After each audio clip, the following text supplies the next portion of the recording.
Welcome to That's So Savvy, the podcast where we dive deep into the stories and journeys of remarkable business leaders. Join our host, Nancy Aichholz, a seasoned professional and experienced entrepreneur, on her mission to discover the recipe for business success. Welcome to That's So Savvy podcast, where we dive deep into what makes businesses, and more importantly, the people behind them, so successful. I'm your host, Nancy Aichholz. I'm a serial entrepreneur, a former brand marketing executive, nonprofit leader, and the founder of That's So Sweet and Nan Cakes. I've spent my career building brands and businesses, mentoring women, and creating savvy strategies that work. In season 3, we're going all in on the savvy business of food. From fast, casual giants and small but mighty food options to mission-driven food nonprofits and bold culinary innovators. This season is all about the people reimagining what we eat, how we eat, and why food businesses matter more than ever. You'll hear straight talk from founders, chefs, CPG disruptors, grocery execs, and purpose-driven changemakers. We'll unpack what's working in the industry, from branding and packaging to scaling and storytelling, and what it really takes to build a food brand that sticks to your ribs, as they say. Whether you're a food lover, aspiring founder, or seasoned entrepreneur, or a full-blown food executive, this season will feed your mind, your soul, and maybe even your next big idea. So grab your favorite drink, or better yet, a cookie, and let's get savvy. That's So Savvy podcast is supported by wonderful listeners like you.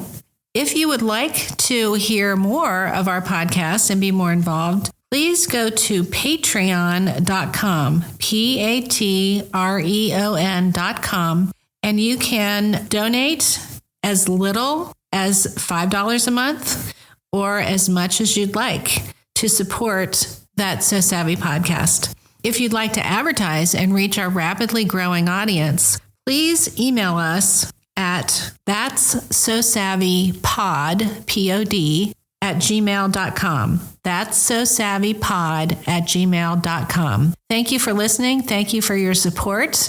And we look forward to bringing That's So Savvy podcast to you for a very long time in the future. Welcome back, savvy listeners. I hope you are good and hungry today because we have a really fun organization here in Cincinnati to talk to today. I have with me Emmy Schroder. She is the executive director of Soupe, which you're going to hear all about today.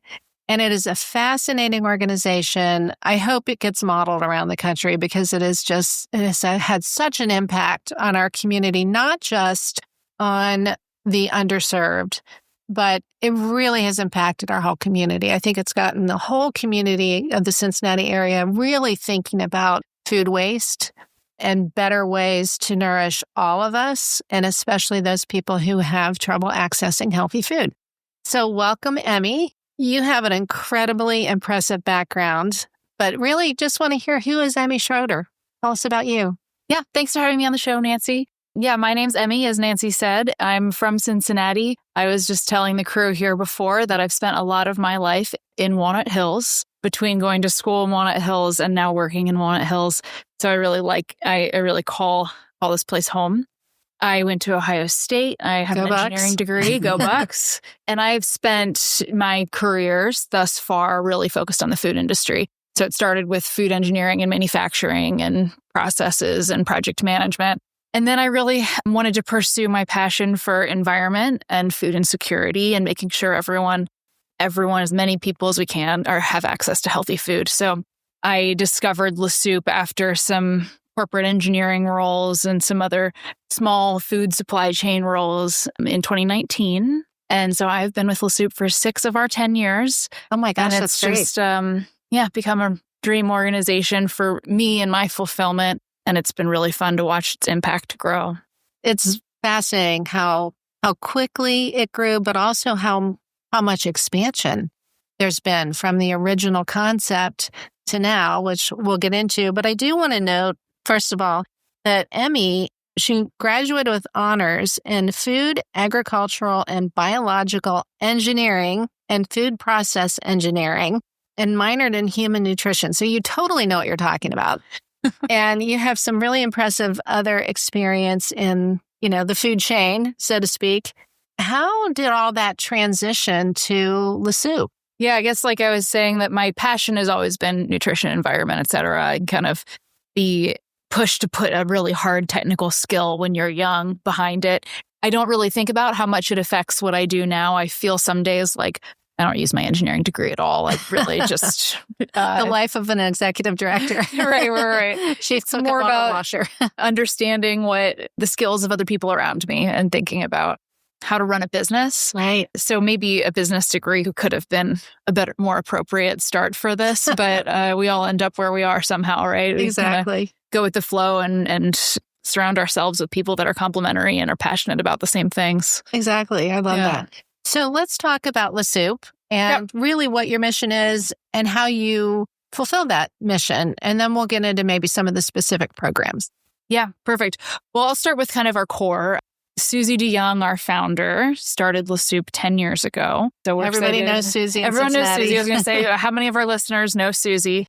She has brought a lot of if you know her passion, you know her vision, you know her ideas and her creation, her excitement that rubs off on others. And that was really, really important to our first decade in building what we have. So if you don't know her, Susie is a very well-known chef background in the Cincinnati area and saw the food waste that was happening in her industry. And then when she started looking around at manufacturing and some of the surrounding food supply, saw even more, saw the opportunity and couldn't fathom how there are still 1/4 of the kids in Cincinnati hungry.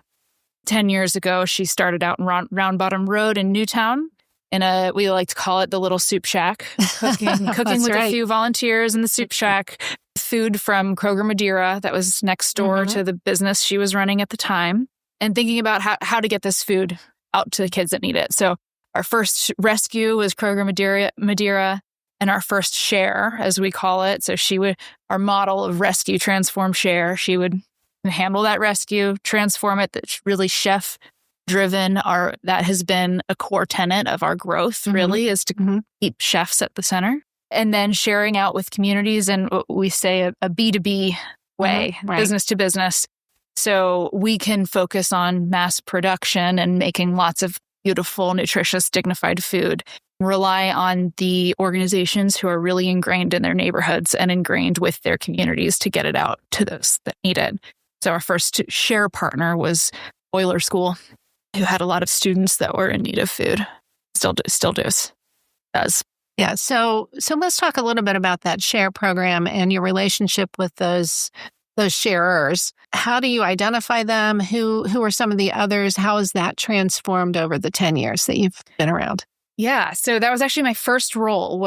It's a massive job to figure out where all this food comes from and where it all goes. Right. I'm not a chef. I've surrounded myself in chefs my whole life. I cook at home. Lucky you. Yeah. I can't get away from the chefs. So I love being surrounded in great food. Where was I going though? Oh, the partners, the sharers. Yes. So my first role was figuring out the rest of the supply chain, where this food comes from and where it goes. And when I started, I think we had about 80 share partners. So we picked them up quickly. And so we've put some qualifications around, we share with organizations who are nonprofits who are helping feed the food insecure. So they don't need to be gathering income requirements from those that we're serving. Testing my stats here.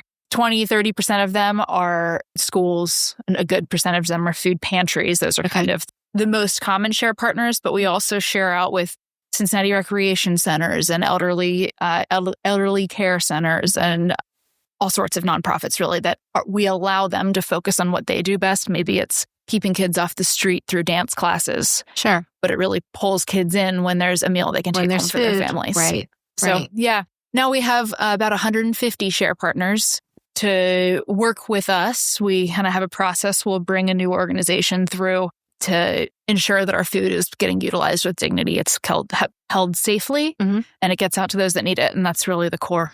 When you transform And we hear food waste, and we're not talking about wasted, like waste in the way somebody might think. It's food that is still very good and safe, but isn't going to be used for its original purpose in its original environment, correct? Correct. Yeah. Sometimes we use the word surplus. That's a better word.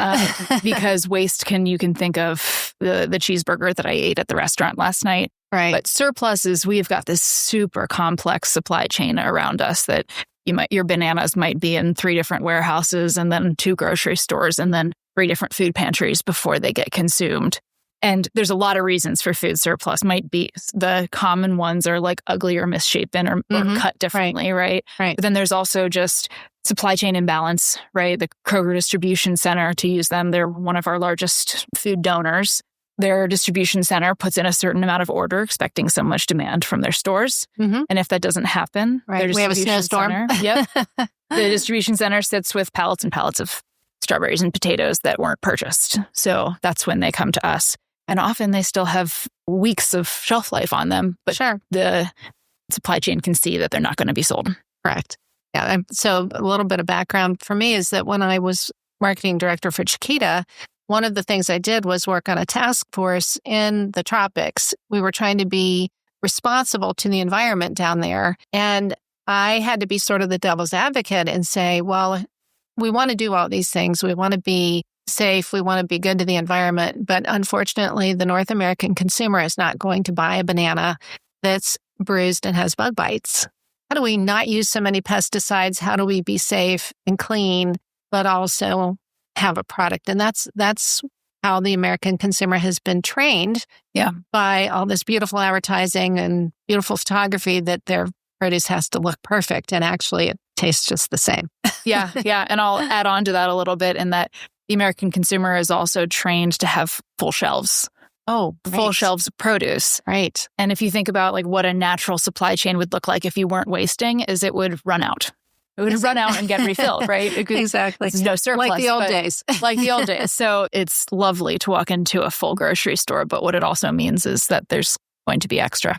Okay, so we have this surplus and it comes to Le Soupe. Then what happened? Yeah, it hits our shipping and receiving dock. We have a team of 6 that are our first line of food safety defense. They're temping any proteins that are coming in. All of our suppliers, we check that their cold supply chain and make sure it comes in and it's safe for consumption. We sort it, we weigh it, and then this team of 6, the chefs are always coming down and checking out what's there and are sorting and deciding where it goes. So Le Soupe has our core programming, of course, where we rescue, transform. About 90% of the food that we make is going out through our share partners, but we have another 10% that's going out through our food as medicine program, through special events, through retail, and through our culinary education program. Okay. So they're constantly deciding, all right, we got this really lean, high quality protein. We're going to use that for our diabetes friendly meals. So we'll put it over here. So it's a constant puzzle of sorting what's to be used for what. And then some foods that come in, we don't focus on rescuing bags of chips and donuts, but they come, of course, and we still want to make sure they get out into the community and are consumed. So then some of it just goes right back out the door to one of our 150 share partners. Okay. So long story short, it comes in the door. Volunteers are amazing and bring it in for us. We unload, we figure out where it goes. And then the chefs get to work. And usually the food that's coming in, unless it's a pallet of spices that's going to take 6 months to work through, often the fresh stuff is in and out of our facility within about a week and a half. Oh my gosh, that's amazing. So comes in, thaws, used, something delicious, sent back out. So your chefs are literally creating meals in their heads, basically, as they're seeing the food that comes in on pretty much a daily basis then, right? Mm-hmm. It's incredible. And are you there 7 days a week doing this? Oh, we're there 5 days a week. Okay, good. You take a break. We're there 5. We do take a break. There's always a little push for when do we need weekends or evenings, but 5 days a week. Okay, so now it's in. The chefs are creating. It goes to the kitchens to be, and I can't even imagine the logistics. This is where your background probably really comes in, the logistics of that. And then as they are producing this food, am I understanding this right, that then it each gets packaged almost into an individual serving that then goes out? Yeah. So we have adapted what we make for the community over the years based on a lot of things, based on what the community needs. Most of the food that we make, we freeze. And that's for a few reasons. Transporting frozen food is safer. It holds the shelf life. It has challenges too, because then if you're handing food out at a school, you have a kid that needs to bring a frozen meal home, and it can be hard to carry and cold and whatnot. But overall, it ensures that very high percentage of what we are creating gets consumed because its shelf life is extended. But to answer your question a little more directly, so we have a variety of things. We have individual meals. We have meals for 2. We have meals for 5 to feed a family. We have quarts of soup. And we do some sandwiches and snack packs for schools. And every once in a while, we'll do different things like salad and ready-to-eat buffet-style meals for partners who are serving large quantities of people on site. Yeah. Now, I know one of the issues in schools is that these kiddos come to school hungry. So do you do much in the way of breakfast options for kiddos at schools? Actually, no. So the school food programming that is fairly government funded. Okay. And for the schools that we are serving that are mostly free and reduced lunch eligible, they have funding to get them breakfast and lunch. What they don't have often is weekend and evening meals. Right. Okay. And so that's kind of the gap we look to fill. Sure. The typical supply chain with the federally funded meals often fills that at school space. Yeah. So La Soupe is a nonprofit. So you rely very heavily on amazing volunteers. Many of them are friends of mine, and I just eventually I'm going to be one. So you rely very much on the volunteer corps, but also on contributions financially, contributions of food that come in the surplus. But also you have a retail aspect. Let's talk a little bit about that and how that fits into the mix. Yeah. So I can't let you say all that and then not pass up the opportunity to say, like, if you want to get involved, we have options for you. That's awesome. Yes. We have options to volunteer, to give, of course, to partner with us if you are with a food manufacturer, somebody that works in the food supply chain with surplus, and then, of course, to help get our food out to the community as another nonprofit. So I want to say that. And also we do some lunch and learns where we can go out to your corporate office and share out on what we do, maybe serve you lunch at the same time. Nice. So and now I'll come back to retail. Retail is a lovely way that we engage with our community in that our chefs have an incredible amount of talent, often come from high-end culinary backgrounds, are creating these beautiful meals. And the same quality of meals, often the same soups are going out. You can purchase through our retail counter as a supporter. And of course, all of the proceeds are going back to Feed the Mission. And it keeps our food direct feedback right in front of us, right? So it keeps our quality super high, ensures that we're always thinking about both selling and giving as we sharing food with our community. It is fascinating. And it's only been 10 years. I mean, that's a long time for a nonprofit, but it's not a long time to go from Susie's idea of making soup in a little place in Newtown to where you are now. It's really fascinating. I really can't wait for you said it's on October 7th, your 10th anniversary, and tickets are available now. We are celebrating our 10th anniversary. Tickets are available. You can go to our website, or if there's some way we can we'll put it in the show notes. That's great. Yeah. And we'll also put it in the social media so people can remember. Really just a fascinating trajectory in that time and what you've done. But let's talk about the business aspect of a nonprofit like this. How many volunteers does it take? How much money do you have to raise? What are you getting grants? All those things. Well, how is the business of this working? Yeah, the growth piece of it has changed the business model astronomically, right? At the start, so put a couple of the growth stats out. When I joined in 2019, 6 years ago, was the 10th employee. And now we have about 45 employees. Wow. So our operating budget is just about $4 million. When I started, most of our financial backing was individual donors. Susie and team were incredible inspirers of individuals. Now we still have a great base of donors that are individual, but actually more dollars are coming in through grants, mostly grants, foundations. Okay. And then we have some government funds as well now, and then little bits and pieces from program income. But the vast majority is philanthropic. And let me interrupt real quick about the government part. You just had a huge win with the state of Ohio. Do you want to talk about that for a minute?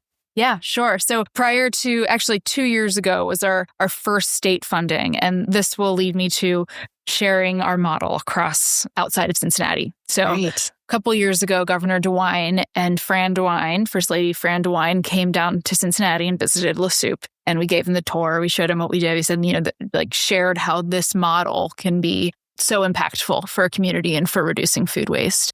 And they said, how do we get one of these in every city in Ohio? That was in 2021, I believe, 2022 maybe. They followed that up with ensuring that Soupe received some dollars in the state budget 2023 to help start up kitchens in other cities. Those dollars did flow through us. And then this year, just as of July 1st, the state bill passed with an additional $3 million to continue that work. And this time to also help fuel La Soupe Cincinnati. Last time it was 100% for the other startups. We were like, what are we doing? Not also fueling the impact work that we're doing here. Right, exactly. So that programming is continuing. And this year, the cohort that those funds will flow through to are in Cleveland and in Hocking, Ohio. Oh, nice. So it's our first rural partner in Appalachian, Ohio. Oh, that's great. Which, if you know about food insecurity in that area, it's an incredible problem there. So pretty exciting to see a solution in a kitchen, a rescue kitchen. How rewarding. You must go home every day and think, oh, gosh, we're doing such good work. We got a great team. And I think our staff and volunteers really keep each other motivated. Oh, yeah. Well, and it's always, everything I've ever known about it, it's such a fun environment. It's a mission that literally absolutely everyone can get behind. There's no politics to it. There's no anything. We all love to eat. We all need to eat. We all love to eat good food. We all want everyone to have good food. We want our community to be nourished in the best way possible. Yeah. So these startups around the state, will they be called La Soupe, or are they just kind of indigenous to their own communities? Yeah, they will keep their names. We're not franchising. Okay. They're partners of ours that we're helping give them the knowledge and the tools and the funds in Ohio to get going. And they'll become a part of our rescue kitchen network, or they are part of our network. But we're not saying you need to call yourself La Soupe. Okay. They can maintain their own identities. Okay. Can I go back to one other thing? Sure. You were talking about just, our business and our growth. And I really want to go back to our volunteer base. Right. And I don't know the stats 5-10 years ago around the volunteers, but as most nonprofit startups are, they're kind of driven by volunteers. And nobody can afford to be paid anyway. Exactly. So now, luckily, we have a full staff of paid individuals. But we were just running our fiscal 25 numbers. Our fiscal year turned over July 1st. And 800 volunteers-ish. In a year? In a year. And about 16,000 hours, which the value of that is about $500,000. When we think about what we could do what we can do in this community, it's really powered by people who are generous enough to give their time. That's fascinating. That is a lot of volunteers to manage. How many volunteer coordinators do you have? Great question. We're hiring for another one right now. Oh, there you go. We have a volunteer. Anybody want a job? Yeah. We have a volunteer manager and a coordinator, and they have always worked very, very hard. And so we got to give them another person to be able to help coordinate all the different types of volunteers, from drivers to choppers and packers and labelers and all the different areas. All the things. That's awesome. And so you have a beautiful facility here in Walnut Hills that was, at the time that you went there, it seemed like it was huge. I'm sure you're feeling like you're busting at the seams. What's happening on the space front for you all? Oh, good question. Good question. It's a little bit of it's somewhat open-ended. We have expanded in 2024 into the basement of our next door neighbor. We leased an additional space there. Okay. We're using about half of it until recently. And so kind of our next immediate plan is to grow into a little bit more refrigeration and freezer space down in that basement.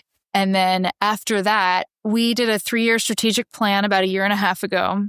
Focus of our strategic plan came out to be, let's build as much efficiency and optimize the space that we have, including that new basement. Okay. So now we're about halfway through this strategic plan. And of course, you have to start asking yourself what's next. Right. We're kind of in the middle of tackling that question now of how much larger do we want to try to grow to be? What is the philanthropic opportunity out there to fuel it? There's absolutely the operational capacity. We think about bigger, our team's like, yeah, we could use more equipment, more space, more people, more all this. Like, okay, we only have so much money. So it's a balance in looking at the future and figuring out what we can fund, we can fund, because there is, unfortunately, the need for our services is endless. Oh, it is. And I just kind of thinking about that concept, because you are absolutely fulfilling your mission of getting healthy food to the underserved and making food accessible, good food, healthy food accessible. But nothing that you can do or any of the volunteers can do really can change the fact that the need is there.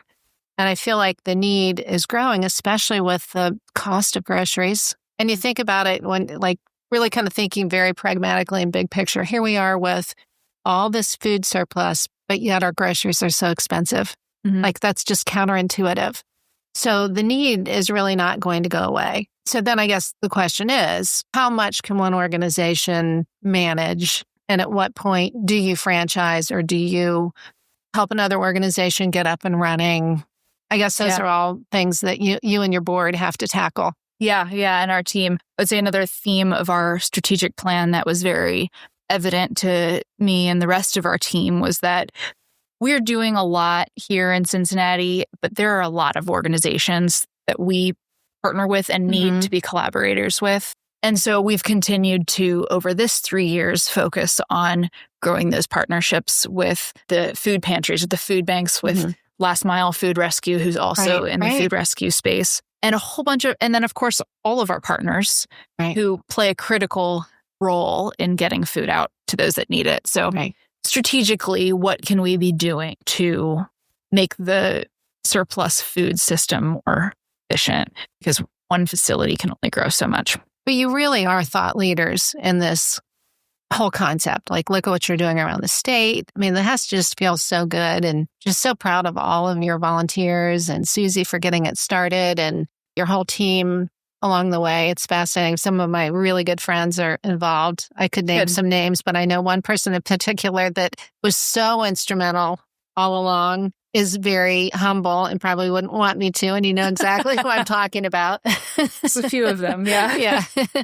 And the people that have worked there and the volunteers, it's just fascinating and wonderful. And I think we may be running out of time. I hate this because I was thinking as we were planning our talk today, we could talk for 2 hours and not cover everything. Yeah. So I think listeners, you may get a sequel to the Soupe.